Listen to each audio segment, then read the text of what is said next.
लेकिन अब हमारी संप्रदाय में ऐसे कुछ और अद्भुत लोग प्रकट होते चले जा रहे हैं। एक नया बालक पैदा हुआ है वृंदावन में, तोताद्री स्वामी जी से जो है शंख चक्र देने का प्रमाण पत्र ले आया, जैसे के पिता ने कभी रामानुज संप्रदाय को और सिद्धांत को नहीं जाना और समझा, जिसके बच्चे को एबीसीडी नहीं आती रामानुज संप्रदाय की, वो जो लड़का है वो पत्र लिखवा लाया तोताद्री स्वामी जी से और माइक पे कहता है कि मेरे 7 लाख फॉलोअर मेरे दीक्षा लेने को, 7.5 लाख लोग मुझसे दीक्षा लेने के लिए तैयार हैं।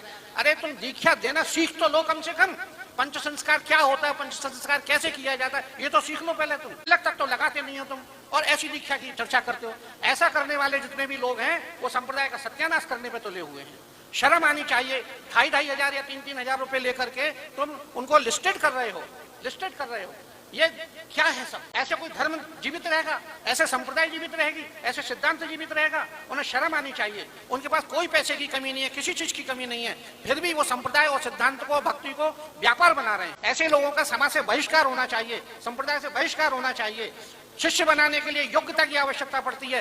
गुरु लोग कई वर्षों तक अपने शिष्यों की तपस्या लिया करते। रामानुज स्वामी जी का सिद्धांत देख, रामानुज स्वामी जी को देख लो, गोष्ठी स्वामी जी से 17 बार गए, 17 बार उन्होंने 17 उपदेश दे करके लौटा दिया, जाओ पहले ये समझ करके आओ तब मंत्र देंगे। अब वो महाराज कह रहे हैं कि हम तो अभी 25-30 वर्ष का बच्चा नहीं है वगैरह, मैं 7.5 लाख में तो रजिस्टर्ड हो गए।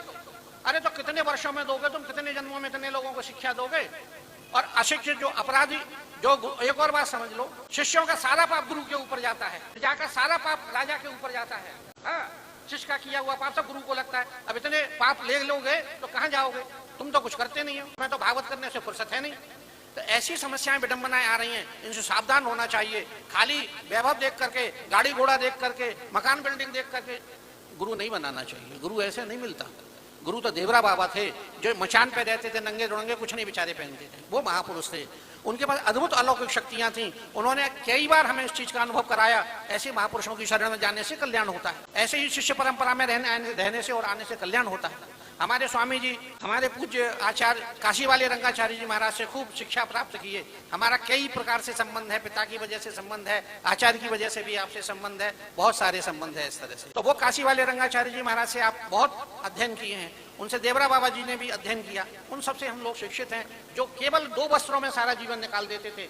एक वर्ष तक एक अन्न, एक वर्ष केला खाना है तो केवल केला ही 2 चिन्ह भून करके और त्रिफला डाल करके लेना है। इस बार केवल मठा पीना है, एक वर्ष केवल दूध पीना है, एक बार जौ खाना है। इस तरह से जीवन यापन करने वाले महापुरुष जो होते थे, वो जीव का कल्याण करते थे, वो जीव का मार्ग प्रशस्त करते थे। आजकल दिन भर एसी में सोने वाले और 10 बजे और 9 बजे उठने वाले क्या किसी का कल्याण करेंगे? हमें सतगुरु को ढूंढना चाहिए और सन्मार्ग पर चलने का प्रयत्न करना चाहिए, तभी हमारा कल्याण होगा।